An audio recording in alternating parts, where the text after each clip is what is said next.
आज का ये एपिसोड शुरू करने से पहले एक छोटी सी बात। क्या आप भी अपना पॉडकास्ट बनाने की सोच रहे हैं? तो एंकर ट्राई कीजिए। ये पॉडकास्ट बनाने का सबसे आसान तरीका है। नंबर एक, ये फ्री है। नंबर दो, इसमें कई सारे ऐसे टूल्स हैं जो आपको अपने फोन और कंप्यूटर पर रिकॉर्ड और एडिट करने की फैसिलिटी देते हैं। नंबर तीन, आप अपने पॉडकास्ट को डिस्ट्रीब्यूट भी कर सकते हैं, जिससे इसे स्पॉटिफाई और दूसरे प्लेटफॉर्म पर सुना जा सके। तो डाउनलोड कीजिए फ्री एंकर ऐप या विजिट कीजिए anchor.fm पर अपना पॉडकास्ट स्टार्ट करने के लिए। ये तो थी एक छोटी सी जानकारी, और अब शुरू करते हैं एपिसोड का सिलसिला। तो आज के एपिसोड में लीजिए सुनिए आचार्य चतुर्सेन शास्त्री के लिखे उपन्यास सोमनाथ के 83वें भाग धर्मानुशासन को मेरी यानी समीर गोस्वामी की आवाज में। रत्न मंडप की पौर पर दामोदर मेहता उसी प्रकार अचल भाव से निस्पंद खड़े रहे। वे सोच रहे थे दासी पुत्र के शौर्य पराक्रम, विनय और उच्चाशयता की बात। कुछ ही क्षणों में उन्हें प्रतीत हो गया कि सिंहद्वार का पतन हो गया और अमीर की सेना अंतरायण में धसी चली आ रही है। क्या करना चाहिए, इसका कुछ भी निर्णय वो कर्मठ राजपुरुष इस समय न कर सका। वो देख रहा था, आज उसी के नेत्रों के सम्मुख गुजरात के उस विश्रुत देव स्थान के भंग होने का क्षण आ गया। कैसे वो उसे देखे, कैसे वो उसे रोके। उसके हाथ में अमीर की दी हुई तलवार थी। क्या वो उसके नाम पर अमीर से याचना करे, उस अमीर से जिसे उसने एक बार प्राणदान दिया था? नहीं नहीं, उसने वो तलवार म्यान में कर ली और गुर्जर तलवार सूंत ली। उस साहसी पुरुष ने इस पुण्य पर्व पर प्राणोत्सर्ग का निर्णय किया। उसने अपने ही आप से कहा, नहीं नहीं, इस पौर पर मेरे रहते म्लेच्छ का पांव नहीं पड़ेगा। शोर और अल्लाह अकबर का नाद निकट आ रहा था। शस्त्रों की झंझनाहट और मरने वालों के आर्तनाद बढ़ रहे थे, परंतु इस स्थान पर एक भी पुरुष न था।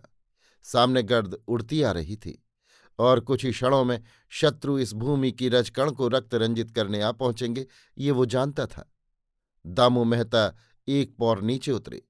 इसी समय किसी ने पीछे से उन्हें छुआ। उलट कर देखा तो गंग सर्वज्ञ, वही शांत मुद्रा, वही अचल धैर्य। सर्वज्ञ ने करुण नेत्रों से गुजरात के मंत्री को देखा और स्थिर स्वर से कहा, आपुत्र। उस वाचाल राजपुरुष के मुंह से एक शब्द भी न निकला। उसने आंखों में आंसू भरकर गंग की गंभीर मुद्रा देखी और चुपचाप बालक की भांति उनके पीछे पीछे हो लिया। गर्भगृह में जाकर सर्वज्ञ ने गर्भगृह के द्वार बंद कर लिए। फिर ज्योतिर्लिंग के ठीक पीछे जा एक गुप्त द्वार उन्होंने खोला और कुछ दूर तक अंधकारपूर्ण सुरंग में चलकर एक छोटे कक्ष में जा पहुंचे। कक्ष में महाराज भीमदेव और चालुक्य के शरीर भूमि में पड़े थे। बालूकराय शोक संतप्त चुपचाप खड़े थे। नंगी तलवार उनके हाथ में थी। उनकी तलवार और शरीर पर लगा रक्त सूख गया था। पास ही में गंगा स्तब्ध निश्चल खड़ी थी।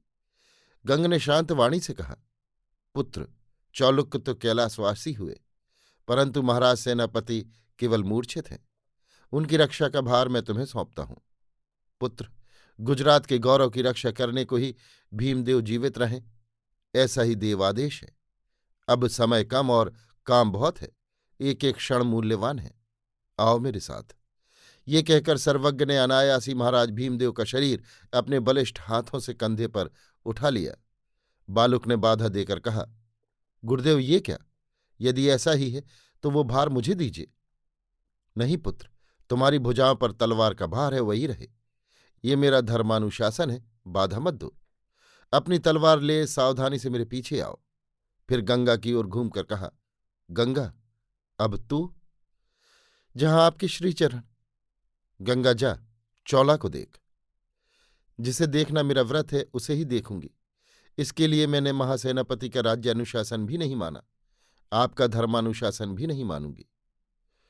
तो घड़ी भर यहीं ठहर, मैं अभी आता हूं, तब चौलुक्य के शरीर की व्यवस्था करेंगे। गुरुदेव रुके नहीं। मूर्छित महाराज भीमदेव का अंग कंधे पर लाद कर उस अंधेरी गुहा में बढ़ चले। पीछे नंगी तलवार हाथ में लिए दामोदर मेहता और बालूका राय चले। वे चलते चले गए। धीरे धीरे अंधकार कम होने लगा और वे उन्मुक्त आकाश के नीचे आ खड़े हुए। सामने समुद्र हिलोरे ले रहा था। नौका तैयार थी। महाराज भीमदेव का शरीर नौका पर रख उन्होंने बालूका राय और मेहता को भी नौका पर चढ़ाकर कहा, पुत्रो, आशीर्वाद देता हूं, सुखी हो। ये प्रवाहन खड़ा है, जितना शीघ्र हो गंदावा दुर्ग पहुंच जाओ। महाराज की रक्षा करना। जाओ, तुम्हारा कल्याण हो। सर्वज्ञ एक बारगी ही पीछे लौटकर तेजी से उस अंध गुहा में घुस गए। दोनों राजपुरुषों ने उन्हें हाथ जोड़कर प्रणाम किया और उनकी नाव प्रवाहन की ओर बह चली। अभी आप सुन रहे थे आचार्य चतुर्सेन शास्त्री के लिखे उपन्यास सोमनाथ के 83वें भाग धर्मानुशासन को मेरी यानी समीर गोस्वामी की आवाज में।